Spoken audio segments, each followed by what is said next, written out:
Netflix canceled Meghan's cooking show. Her lifestyle brand as ever failed to make any meaningful impression before it even launched, and her latest Jordan visit was a fluke. So, when your carefully curated empire of perfection starts visibly crumbling, you need a reset. So, the Duchess of Sausages drove to the Children's Hospital of Los Angeles, smiled for a series of very deliberate photographs, and let the hospital's own Instagram account do the rest. Crisis Management 101. And today we are going through every single photo. Now, here's the photograph that will define this entire visit, and for a good reason.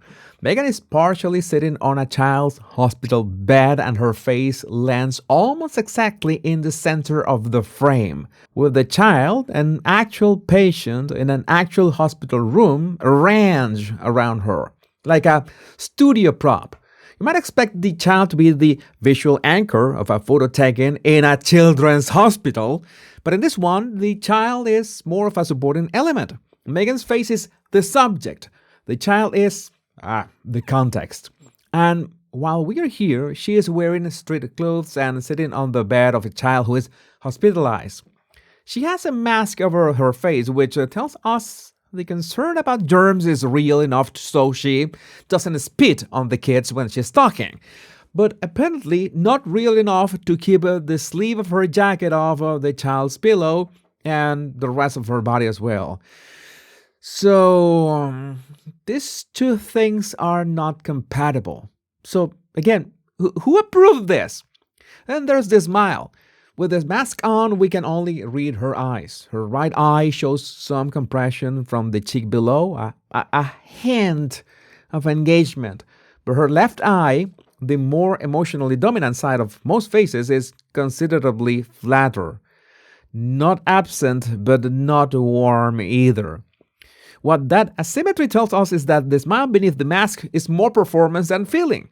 You might think the mask makes it harder to read. It actually makes it easier because the eyes have nowhere to hide. Now, I don't want to sound petty, but talking about Meghan's hair, there it looks greasy and unkempt. She's trying to look spontaneous, normal. No, that is a very bad look. You need to see these photos with the right framing.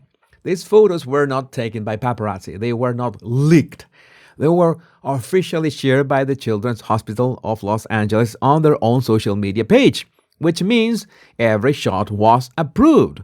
Every angle, every pose, every composition, curated, vetted, and released with full intent. You might think you're looking at candid moments of a celebrity doing something genuinely kind, but what you're actually looking at is a photo shoot with a press release attached. The hospital posted it, yes, but she approved it. That is not exactly charity. That is more like just another cog in her image brand machine. And even if we're about to find that nobody was really paying attention to Meghan, I haven't mentioned the basics because the outfit is already doing a lot of heavy lifting before any body language pops up. Meghan showed up in her signature beige blazer, practically trademark at this point.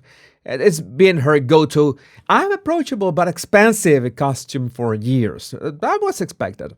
But she paired it with a white blouse and white trousers, and white is never accidental for someone who has spent this long crafting a very specific public image.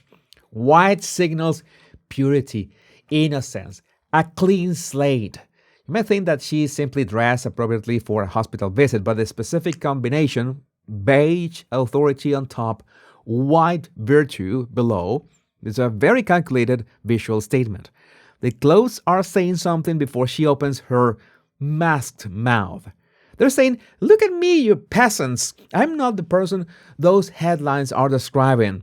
That's what these photos are for.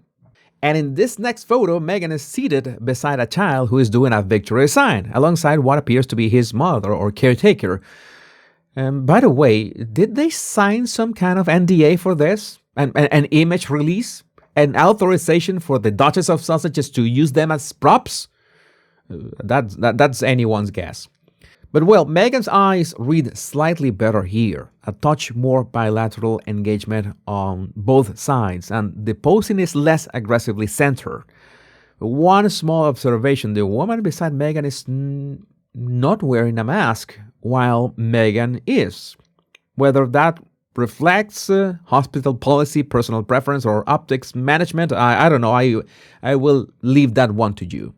The next photo is meant to show something different, not pose coexistence, but an actual interaction. Meghan holding up a child's Hello Kitty drawing, sharing in a moment of creative connection. Nice in principle, except the image, the photo itself, was in a noticeably reddish color cast, an odd, warm tone that makes it feel slightly unpolished compared to the others, which is almost certainly intentional. The slightly raw, unretouched look is supposed to tell you this is unfiltered and real. It is a very produced attempt to look unproduced. Now, these two photos are my personal favorites from the entire set because they are the most unintentionally revealing. In the first one, Meghan is sitting at a round table doing arts and crafts with a small group of what appears to be parents or caretakers.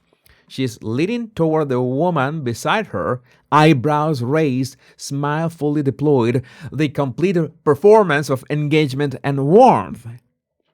And yet, nobody at that table is looking at her. The man to her right is absorbed in his own work. The woman beside her has an expression that is best described as politely elsewhere. The man at the far right is watching the woman in the pink shirt.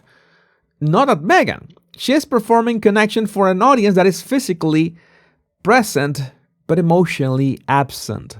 The second photo makes this even better.